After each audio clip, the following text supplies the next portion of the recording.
What's up guys, it's Kara here, and for today's recipe I'm going to make for you a no-bake protein bar, and this is also going to have on it, it's optional, a little extra protein frosting to top it off.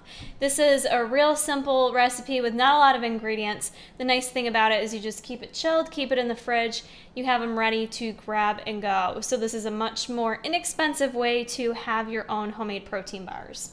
For today's protein bars, I am going to use the #1 top-selling flavor of MTS Whey, that is the cookies and cream, gourmet cookies and cream. You can though, because I always get asked, you can substitute this recipe out with any flavor of MTS Whey that you have on hand.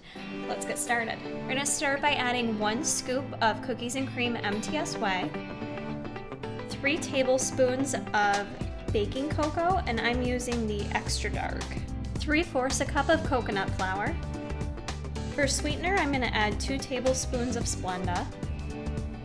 I'm going to add in melted coconut oil. I've got in here 2 tablespoons, or about 28 grams. And for liquid, I'm going to add 1/2 cup of water, but if you have some type of milk on hand, almond milk, or whatever you use, that can also be a good substitution. Now we're going to go ahead and just mix this all up. If you need to add more liquid, you can, but as you can see, the batter is going to remain fairly dry. You just want to get it so you can kind of smush it and form it into the pan. I've got an 8x8 pan here lined with parchment paper because it'll make it easier to take our protein bars out of. So now we're going to go ahead and smush all of our protein bar mix into it.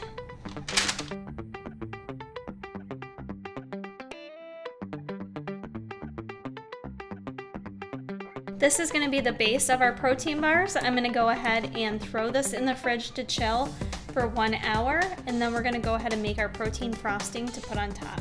For our protein frosting, we're going to use 1/4 cup of plain Greek yogurt, 2 tablespoons of PB2, or if you like, you could substitute and just use regular peanut butter.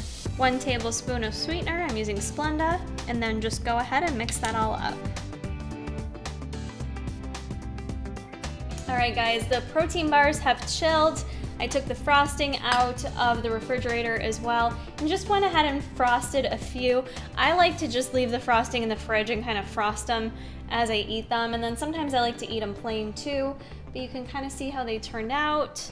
Just kind of like a small little protein bar. You can cut them as big or as small as you want. I cut mine in pieces of 12.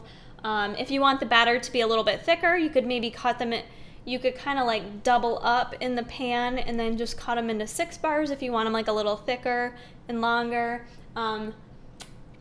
whatever you want. So these were very simple to make, just something different so you have a quick on-the-go protein bar, and they're delicious. So as always, make sure you head to tigerfitness.com, use my link in the description box to get all your favorite Tiger Fitness goodies, as well as your Fitburn. If you need a little assistance with burning some fat, you can get that there as well. So keep checking back for more.